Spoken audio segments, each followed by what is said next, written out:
Good afternoon, Raccoons. Mr. Curtis here. Welcome back to another school year. One of the most important things we can do as staff and students is ensure everybody's safety here at Oconomowoc High School. Over the next hour, we'll be working together to explain some of the important safety routines and procedures that will guarantee the safety of everybody on our campus in any emergency situation. Don't worry, this video is not going to last an hour. Rather, we're going to walk you through and talk through some important things that we need to consider when we hear fire drills, medical alerts, evacuations, rally points, and then you'll have some conversations in your Block D 8th hour classrooms and walk through each of those steps and think about how you're going to keep yourself safe while on our campus. All right, the first thing we're going to do is talk about a fire drill. That's the most common thing you've practiced since elementary school, but we're going to show you how to do it here at Oconomowoc High School. If you see or smell a fire, alert a teacher or pull a fire alarm. After the fire alarm is pulled, the emergency activation will go and the flashing strobe lights in each classroom will flash and you're to make your way to the safest, quickest exit. Once you hear the fire alarm, check your map located by the front door of your classroom and follow the red arrow to your exit. If you can't find a fire alarm to pull, scream fire. I'm going to push you a step further. Make sure you scream fire and where the fire is so somebody else can alert 911 or pull a station so that we know what's going on. Information is the most important thing that's going to keep us safe.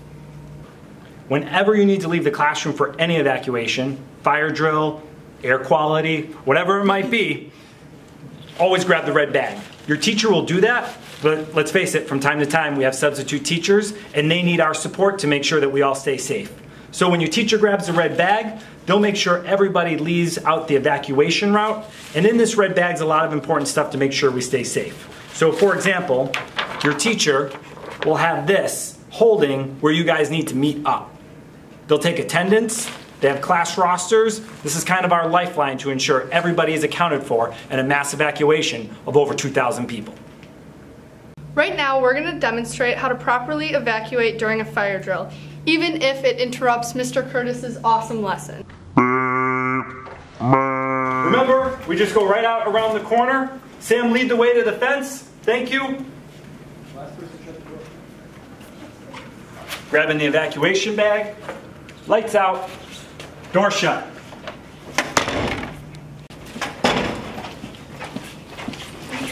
Notice how we're maintaining a level 0 through the hallway so we can hear any additional information from first responders.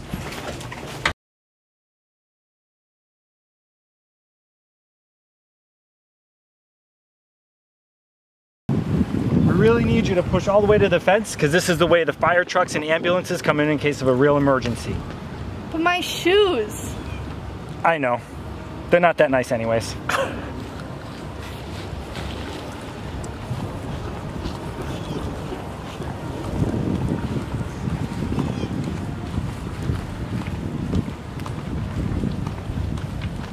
Can you hold this for me while I take attendance? Green card indicates we're all here and accounted for. It helps Ms. Anders, Mr. Frias, Ms. Warchowski, and I be able to know where everybody is.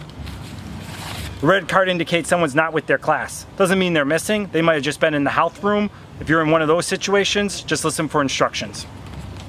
Okay, a couple quick things. We demonstrated an evacuation out of the social studies wing. Take a look around the classroom you're in right now and be aware of the other exits. What if the exit we went out was blocked? Or there were 7 or 8 inches of snow and we couldn't get through that way? There's other exits accessible to your classroom and have that conversation with your teacher here in a little bit. Also, if you're over at East Campus, really study those new evacuation routines as like it's your first day there and our first day ever there. So make sure you're familiar with them and you can lead through them. And we worked this summer to make sure that everything was clearly communicated within each classroom and with each teacher.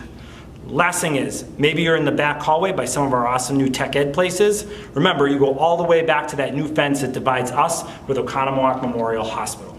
It's important to be aware of these safety routines. We'll practice them once a month, but you never know when we may have to do them for real. I bet you have some questions. I think they do too. Go ahead, hit me. Mr. Curtis, should we bring our backpacks when we leave, when we evacuate? Good question. We're going to try to give you as much information as possible when we can. In the sense of a fire drill going off, you wouldn't grab your backpack. But if it's winter, grab your coats. And if accessible, you can certainly grab your key or your phone. If we were evacuating for a different reason, we would do a better job of communicating and saying, hey, we need to evacuate the building. Could you please grab your belongings and go to your evacuation site? We'll talk about that in a minute. We lived through that with the carbon monoxide detection leak, so we learned our lesson there. So what I need you to do now is sit in your Block D class, 8th hour class with your teacher. I need you to review your evacuation route. I need you to talk about what if scenarios. If this primary route was blocked, where else could we go and where would we go? Where do we go in the sense of by the fence or out back or for at East Campus? Check that out, talk through it, and at some point in time, you don't know when, the fire drill for September will happen at some point in the next hour. So study up.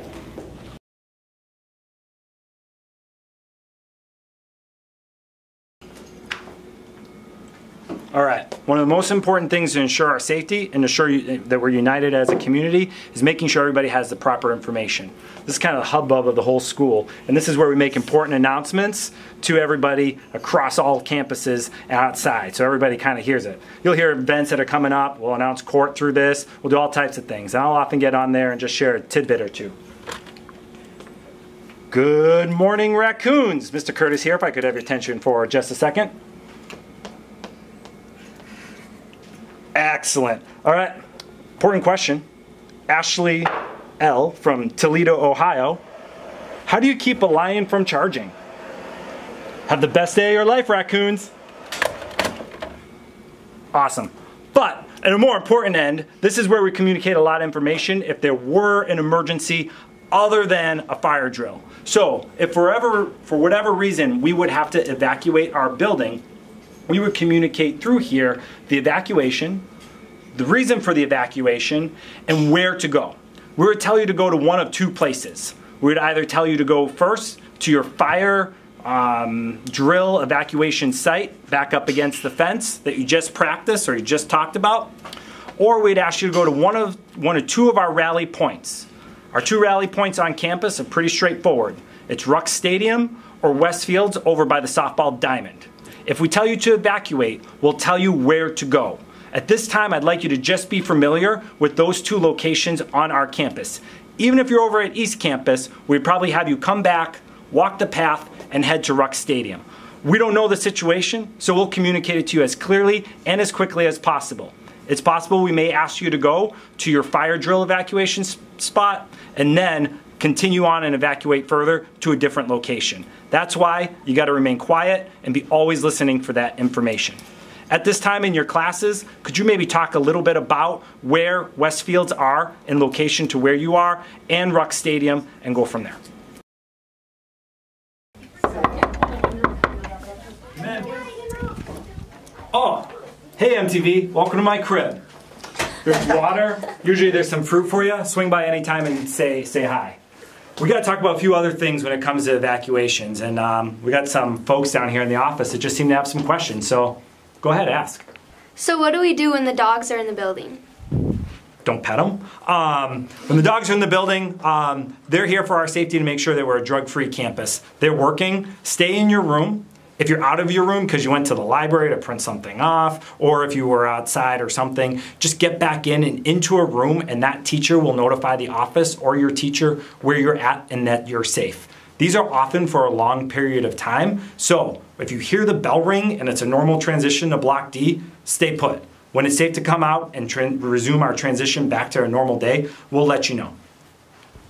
What's Cpi Team? From time to time, you may hear an announcement that says Cpi Team into a certain location. Pay attention to the location and pay attention to where you are.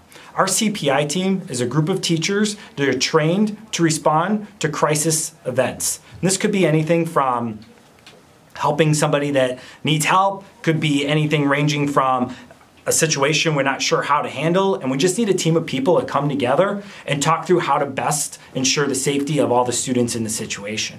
It's not an emergency, don't worry, continue about your day, but if you notice that you hear Cpi Team and it's near your classroom, consider the dignity of that situation, stay in your room and avoid going to the bathroom, looking out the window, and respect everybody kind of involved trying to do their work.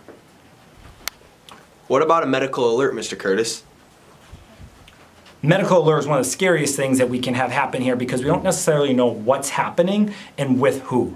With 2,000 people, anything can go wrong on any given day. When you hear a medical alert, make sure, first and foremost, with any announcement, you're silent. This way, anybody that's in the classroom can hear where the medical alert is, and if they're responsible for responding, they know where to go. Just like a CPI, if you notice that the medical alert is near your vicinity of your classroom, don't look out the window. Obviously, someone's in need of some help, and we want to make sure to protect their dignity and not embarrass them during this time where they need some help. So just be aware of that. Do these rules apply outside the school day? Great question. So we're here every day from 7:20 to 2:40, in case you didn't know.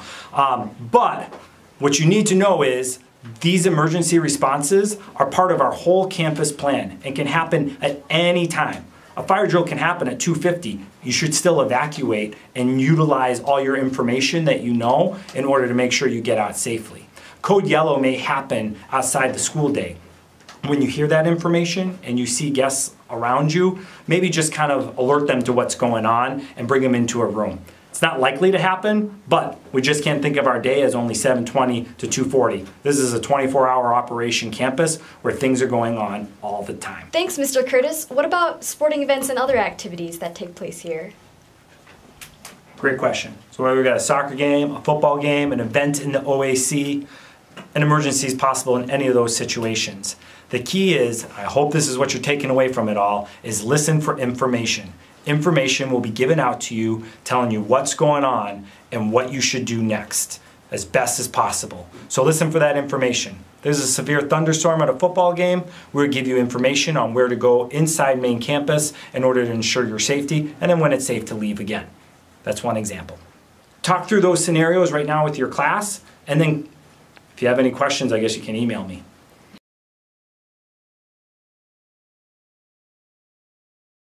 Speaking of severe weather, there may be times where we're issued a tornado warning and we're told to take shelter. Back to this map that showed you where to go during a fire drill. In blue is your severe weather evacuation point. Key is you want to be in a room that doesn't have windows. So take a look at where it tells you to go. Most classrooms will tell you to go into the tunnel area, which you access from the north and south commons area, and you go to a certain letter inside that tunnel, and that's where your class will evacuate to, have their red bags, and wait for additional information. Hey, Mr. Curtis, can we check out the tunnels in real life? Why not?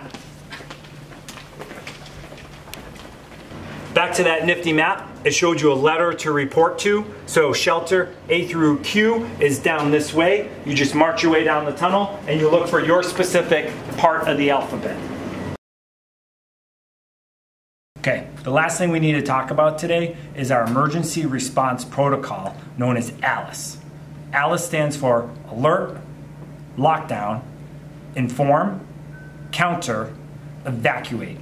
This is the important protocol that we follow when faced with an emergency situation at Oconomowoc High School, East Campus, or really anywhere in life. So take a minute, prepare yourself, and join in on our conversation as we talk through this protocol and how it may apply at the high school here.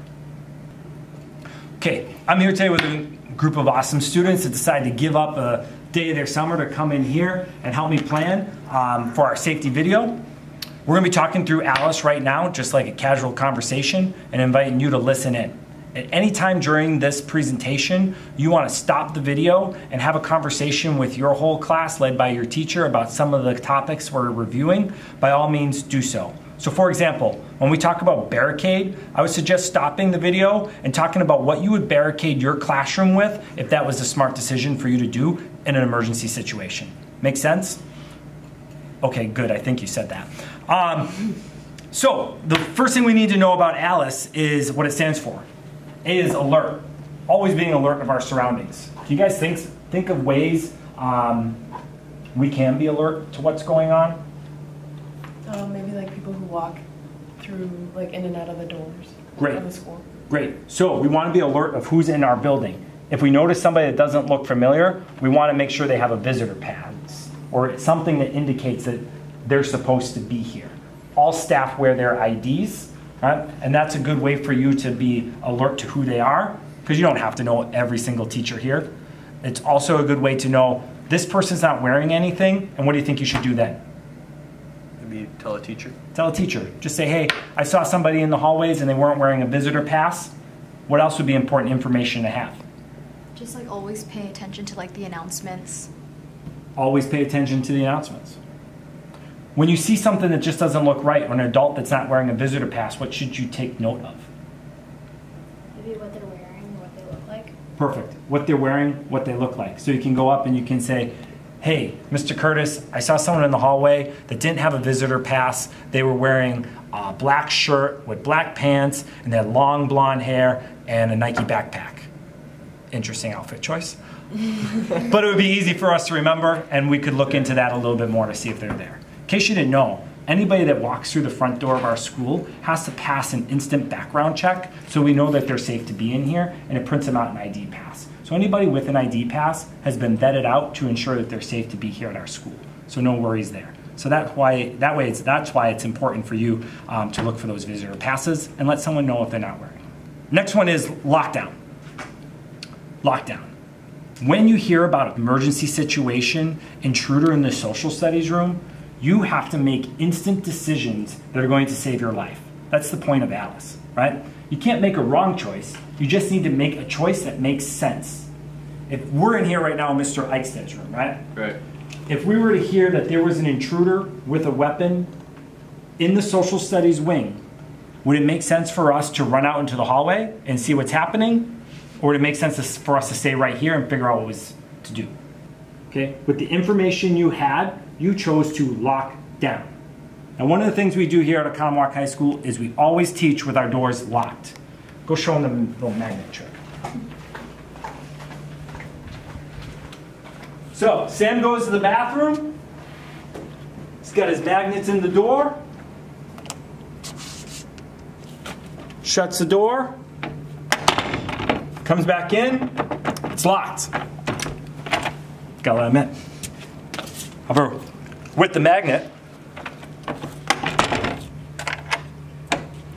Sam can come right in. Now I get it's annoying because the doors open up a little bit, but in an emergency situation where we decided to lock down, the last thing we need to do is try to find your keys, try to find the door, try to get out here, and lock it when every second counts. So that's why we always teach with our doors shut or our doors locked. It's the most important first safety measure we can do to make sure that we stay safe in an emergency situation. And any student that is near the door, you can always come to the door and simply move it up or just take it with you and the door will be locked from the outside. So the first step is our door is shut. Right? And with the door being locked, that's the safest thing we can do to ensure that intruder doesn't come into this room. However, not all the time is the door locked. Sometimes things happen. You never know. What's the next thing you want to do based off of the training you received over these last couple of years to ensure you're safe in this room? Yeah. Barricade the door. Right? Our goal with a barricade is to put things up against the door in order to ensure that the door cannot be opened from the outside. It doesn't necessarily ensure the door stays shut, especially if the door isn't locked, but it would slow down an intruder with a gun and prevent them from coming into the room and having direct access to everybody into the room. It's a method to kind of slow things down. Should we practice a barricade? Sure. Awesome.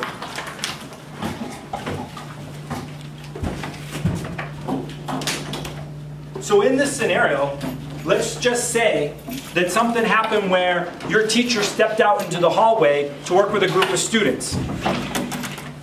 Door may be unlocked, maybe there's a substitute teacher in the room, and this group is making a barricade to keep that door from being opened by the intruder.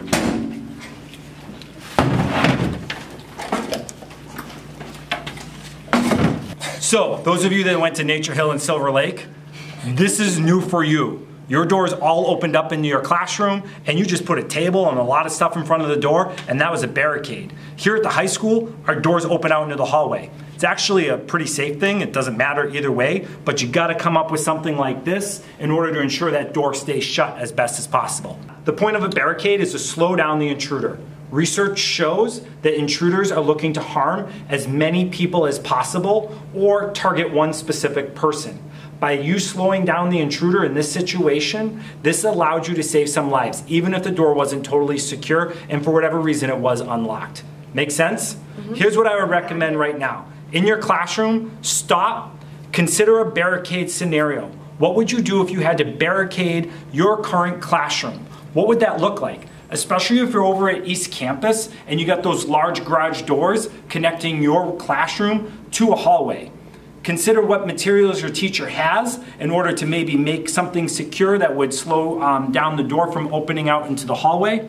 And then also take a look around and consider what heavy objects you may be able to put in front of the door.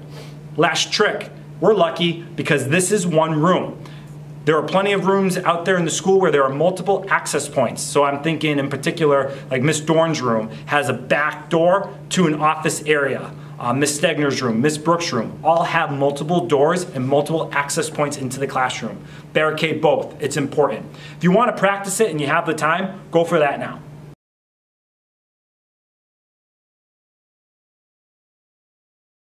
All right, so you just made the decision to barricade based off the information you got. Let's take a minute and talk about I and information. Now, in any given day, cell phones can serve as a distraction to the learning environment. But really, our cell phones may be the key to information when it comes time to an emergency situation.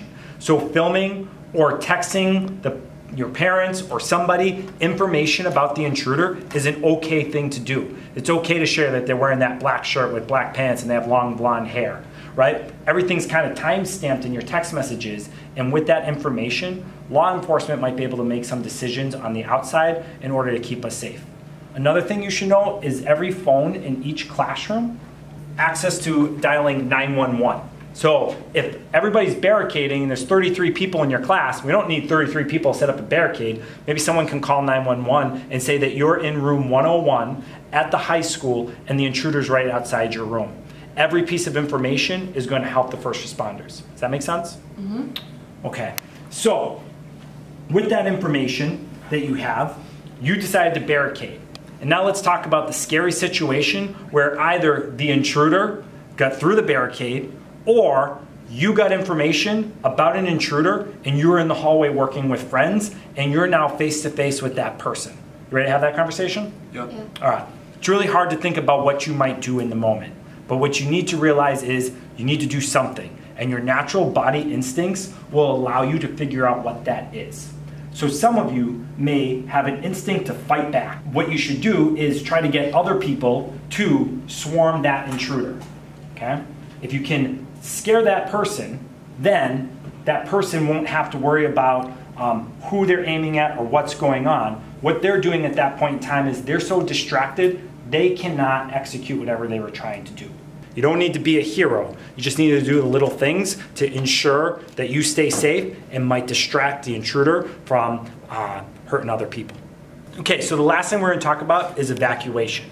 It's important to remember that the protocol of Alice is not a step-by-step chronological order. You can evacuate with the information you have, and you don't have to go through the steps of barricading, and you don't have to go through the steps of countering. You just need to know that when you get the information about an emergency situation, whether that's an intruder or whatever it might be, that you need to make a decision. And your decisions in an emergency situation are to lock down in the room and barricade, counter if you're near the person, or if you're far away from it, get out of the area as quickly as possible. So now let's talk a little bit about that evacuation. This may not be as clean as our evacuation that we practice for a fire drill. When we evacuate in an emergency situation, it's about saving your life. It's not about getting necessarily to your teacher, right? Now, when you evacuate the building, in general, we might sometimes get outside and say, now where? Probably don't want to get in your car because chances are there are emergency responders coming into campus. The best thing you can do is listen to what the police officers are telling you what to do. If you're coming out of the building and you're safe, hands in the air to show that you don't have anything and you're not necessarily the person they're looking for, and listen to what to do. A natural thing to have in your brain is those rally points. Maybe head to the softball diamond at Westfields or Ruck Stadium. If someone tells you otherwise, then do what they're telling you to do and trust that everything will work out the way it should. Know behind the scenes, we got plans that will allow us to reunify with you and to get you with your family if an emergency situation here happened at Oconomowoc High School. So, talking a little bit about evacuation. Remember the A in Alice, what's it stand for? Alert. Good. You always need to be alert of your surroundings. Think about where your exits are in all your classrooms that you had today and all over the building. The lunchroom, where would you evacuate? If you were in the library, where would you go? If you were in the new manufacturing spaces, where would you go? East Campus, where would you go? You always got to be thinking about where would you go. If we're in this classroom and we get an evacuation opportunity, there are a couple things we could think about, right? So first of all, we're in social studies. Where would we want to hear about a bad situation to know an evacuation would be the right move? If it was like in the English wing on the other side of the building. Yeah, if something was in the English way on the other side of the building, it would be smart for us to get out, either through the courtyard or out through there, whatever it might be, okay? Let's say we were barricaded and we knew now it was time to evacuate. We just had our barricade, but the door was kind of blocked. Right. What could we do now? Go out the window. Yeah, go out the window. I know it sounds crazy, and if you're on the second floor, it may not work. Do you But want us to break the window, if possible? if possible, break the window. I'll pay for it. The windows open up like that. Now, I'm not fitting through there. Most of us aren't fitting through there. That's the reality. But use your muscles, use your strength, and just push that window open as best as you can. Shatter the window. A little bit of blood and cuts from a shattered glass is much better than any other situation that may be happening in the building. So simply go out of your evacuation route and go from there. Does that make sense? So what we need you to do now is sit in your classroom and talk again a little bit with your teachers about what you might counter with, and then also where you might go in an evacuation, not just in your classroom, but where you would be at different parts of the building. So for example, if you were, I don't know, in the library like we said earlier, and you heard of an intruder in the social studies wing, would it be smart to barricade? Would it be smart to counter? Would it be smart to evacuate? And then which way would you evacuate? Now, another thing to consider here is when you barricade in rooms like the library and also in the cafeterias, those are double doors. So have a little bit of a conversation about how you might barricade in a room that has a push-out kind of door and might be harder to do and not a traditional door set. Have that conversation as well. All right, I know that was a lot, and it's the first day of school, and you haven't done this much thinking since June when we were all last together. But this was important, and hopefully you had a chance to slow down the video, hit pause, and have some important conversations in your classroom. We covered a ton of things today to ensure your safety, and the reason why we put it on video is we can always pull it up again and have these conversations. Plans change. We may need to adjust, but this hopefully gives you the framework you need to feel safe here at Oconomowoc High School. Homework assignment for you all. Take a look around campus. There are a lot of changes since you were here in June, especially if you're new and you're a freshman. In the next couple days, consider taking a walk after school down to Ruck Stadium and checking out the exits and what's around there.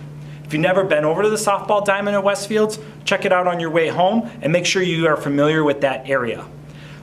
Go out the field house, out the back door, and maybe go have lunch at East Campus one day. They got a really great serving area. And go ahead over there with a group of friends, walk that path connecting our two campuses, and become familiar with that really cool space and area too, so that you're familiar about it in case you're ever over there for a class or any other scenario or situation that may require that. That was a lot. We covered so much. Fire drill, check. Tornado, done. Alice, medical alert, CPI, evacuation, and rally points. Here's what you need to know. Just know that information will save your life and that your teachers and your staff are here to empower you to make sure that you can be safe in any emergency situation. Have a great school year. So excited for what lies ahead, and thank you for your attention today. Woo! Have the best day of your life. Yes.